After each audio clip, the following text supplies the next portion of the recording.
નમસ્કાર દર્શક મિત્રો, @ગુજરાતમાં આપનું સ્વાગત છે।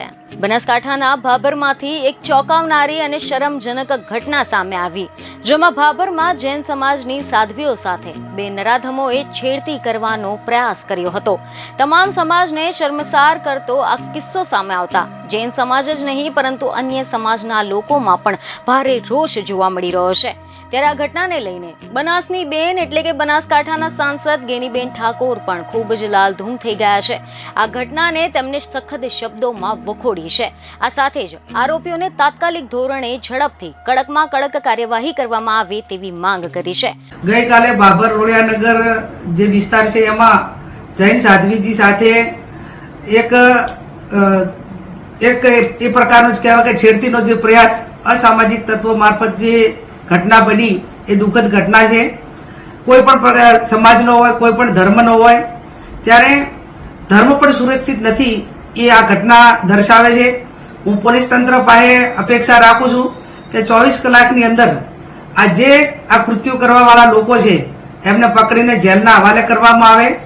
અગાઉ જૈન સાધુઓ ઉપર હુમલાની પણ ઘટનાઓ બનેલી છે અને જ્યારે ગુજરાતની અંદર આવું થતું હોય ત્યારે બેન બેટી સલામત તો નથી, પણ હવે ધર્મ પણ સલામત નથી। અને હું વહેલામાં વહેલી આની પાછળ પગલાં લેવાય એ પોલીસ તંત્રને આ માટે ગંભીરપણે કામ કરવા માટેની એમની પાસે અપેક્ષા રાખું છું।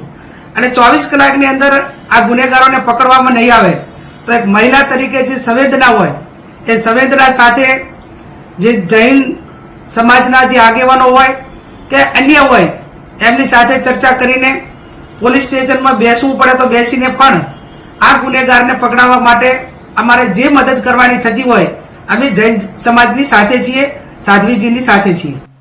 હવે જો આપણે આ સમગ્ર મામલે ડિટેલમાં વાત કરીએ તો તમને જણાવી દઈએ કે ખબરો એવી મળી રહી છે કે બનાસકાંઠાના ભાભરમાં જૈન સાધ્વીજી કોઈ કામ અર્થે બપોરના સમયે બહાર નીકળ્યા હતા, ત્યારે બે લોકોએ તેમની છેડતીનો પ્રયાસ કર્યો હતો। જો કે સાધ્વીજીએ બૂમાબૂમ કરતા બંને નરાધમ ત્યાંથી નાસી છૂટ્યા હતા।